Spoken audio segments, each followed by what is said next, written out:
had a week off of competition. Do you feel like you guys put in a good solid 10, 11 days of practice?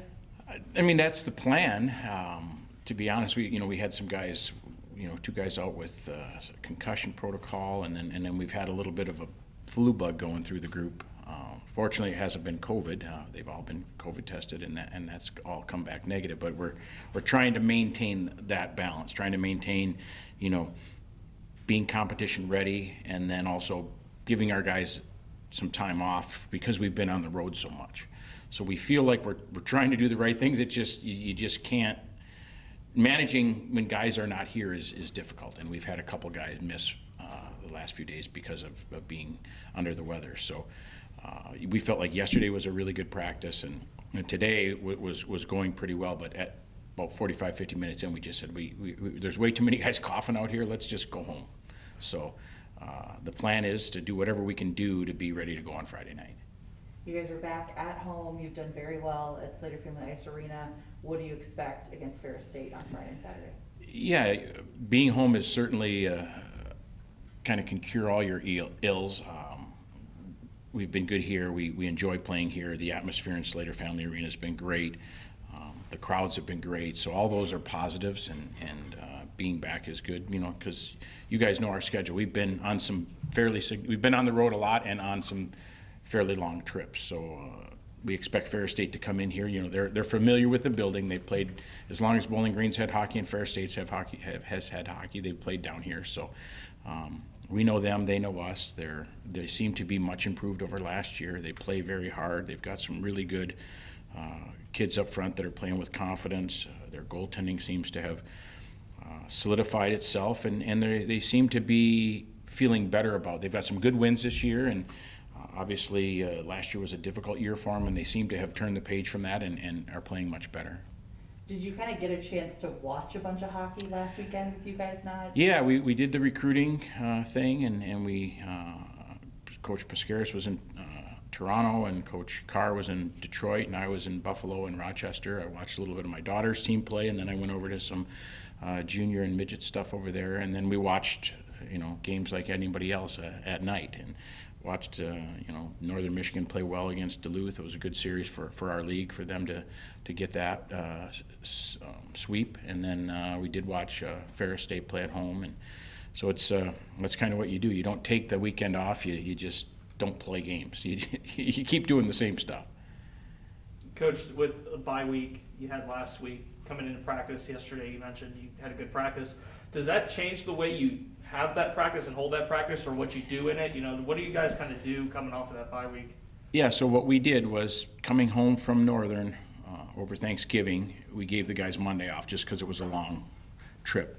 So we gave everybody Monday off, and then we practiced Tuesday, Wednesday, Thursday, Friday. And those practices, since we were not playing games that weekend, were a little different than a normal game week practice. We focused on some skill development stuff and focused on some individual habit type stuff.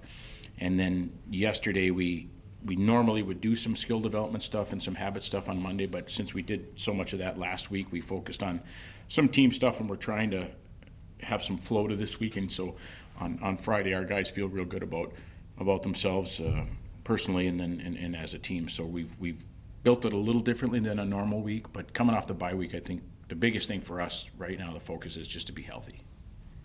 Did you get any of those guys back to practice that you mentioned? So we played at Northern without Seth Fighton and without Chris Collin, and they were both back at practice yesterday, which was good. And so that was a positive in terms of the injury bug. Right now, from an injury standpoint, we're going the right direction. From a flu bug kind of thing, we're work in progress, I guess is the best way to describe it. Yeah, it's got to kind of work its course, right? Yeah, yep. Thankfully, it's early in the week, and hopefully by the end of the week it'll be better. And you mentioned no concerns with COVID or anything like that? Nope. We've been lucky. We've got a really, really, really high vaccination rate on our team, and so when you come in and you present certain symptoms, obviously you have to defer to the medical professionals, and so we've had more than a few guys get tested, and they've all come back negative, which is great. So now they feel better mentally in the back of their mind, knowing that it's just as much as you don't want to have that, it's just a flu bug and it'll run its course. And so trying to get them to sleep as much as they can and drink plenty of fluids and take care of themselves is the plan. Unbeaten at home, I mean, we talked last week about playing on the road and a lot of those road trips, and what do you think the big difference is in how the team plays on home ice versus how they play on the road? Do you have any thoughts on that? I have lots of thoughts, not many answers, but it seems like it's a year-to-year thing. We've had years where we've been great on the road, and you think you're going to come home to Slater Family Arena and play really well, and that just hasn't been the case. This year, as we talk through each weekend and each trip, we haven't been great on Fridays on the road. And you look at, so if you go back to RPI, we played at RPI on Friday and we ended up tying, and we weren't great. It was first game of the year, lots of new guys, so you chalk that up. And then the next time we played on the road was at Miami, and it was a big crowd for them, and it was their home opener, so you have to give them credit for playing well. And we felt like we played okay, not great, but much better on Saturday, just like at RPI. Then you go to Bemidji, who's an older veteran team and had played a couple games at home, and you play them, and that's a really long trip. And you don't play great Friday, but you win because your goalie played great. And then on Saturday you played really well. And the same thing can be said for the Mankato trip. So it hasn't been the home games on Friday that have been the issue. It's been on the road, and probably a combination of who we're playing, probably a combination of new players and first time in these facilities and against these teams, and then just trying to figure out what this year's version of our team needs to do in order to prepare. So we've asked some questions of our older guys and how do we get ourselves to be better on the road. But then when you come home, you're certainly more comfortable, and the fans and the atmosphere in Slater Family Arena during our home games has been a huge positive for us. You guys have been here, and the crowds have been great, and certainly that makes life easier for our players to be excited to play and feel comfortable. And so we're just, again, with so many new players and as young as we are, trying to figure out which buttons to push and what routines to go through in order to give ourselves the best chance to be ready to go at 7 o'clock on any given Friday. Last year you guys played through, obviously, kind of the tail end of what was the real thick of the pandemic. Obviously it's still going on, but is there any adjusting that you guys had to do, maybe some of the younger players especially, with regards to playing with larger crowds, or just kind of getting into more of a fluid routine that you guys are definitely playing more frequently? The adjustment I think has been you have to continue to remind yourself that it hasn't gone away, and it's never really gonna go away. And it's just remembering that again, it doesn't, maybe we're not in the thick of the COVID battle. Last year we had some positive cases early in our year and that kind of thing. And you could see, everything looked different, right? There were leagues not playing and teams not playing, and there were no fans, and there were all these other things. Now, from the outside, it seems like things are back to normal, right? We have fans, everybody's playing, there isn't anybody not playing. But you have to remember, you just look at your phone or open up the paper or look on TV and someone's canceling a game or someone's in the protocol or so it's still there. So I think that the challenge is to remind yourself that, hey, we still have to the best of our ability, make good decisions. And having a high vaccination rate on our team is a positive for us for sure, in terms of the contact tracing and all those kinds of things, because those are, we can't tell anybody what to do. We can't force somebody. I can't grab, with the exception of my own son, I can't grab a player and say, come on, you're getting a shot, or you're doing this. And so you have to try to educate them the best you can. And because we don't want to see anybody lose games because they get lumped into a group, whether they, you were contact traced because someone in your class, or you were in an elevator with this person. That's just unfortunate, and so we're trying to get our guys to remember that and acknowledge that, because it is. I think last week, Boston College and Notre Dame didn't play, and I know another series got postponed this week, and so it's one of those deals. You feel like it's back to normal, right? We're here in person today. We've got some masks on and that kind of thing, and the crowds have masks. But it feels like it's normal, right? Because you're back to doing what we all do in the sports world. So hopefully there'll be a time in the real soon that we don't have to talk about this, but at this point we do. You said you had a high vaccination rate among the team. Could you like ballpark percentage? How much is actually vaccinated, if you mind? Very, very high 90s. Okay.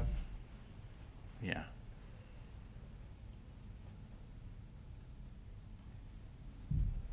Even though you went winless this weekend, you got the tie.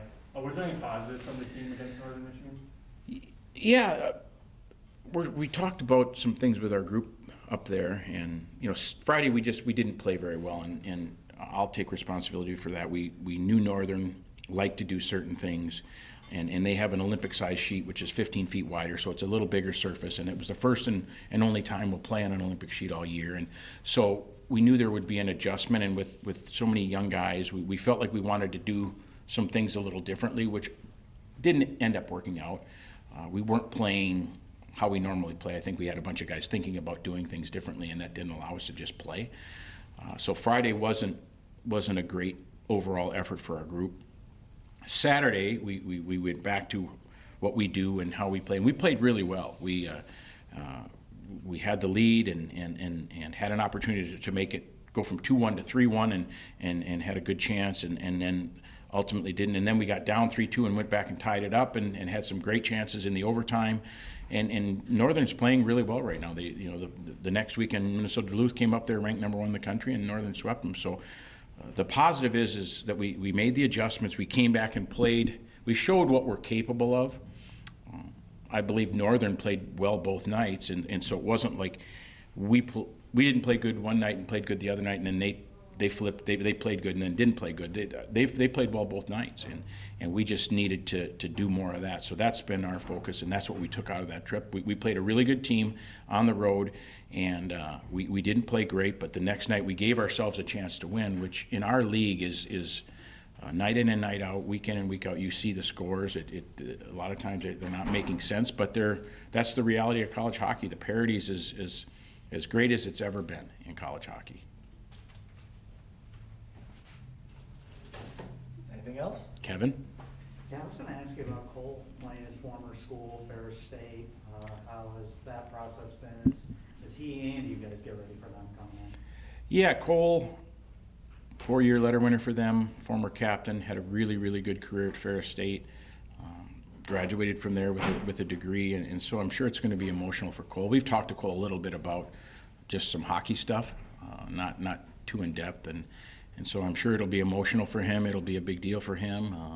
He'll want to play well, and I'm sure his former teammates will want to play well as well against him. So it'll be our first opportunity to have one of our guys internally play against his former team. So I'm sure it'll be some mixed emotions for Cole.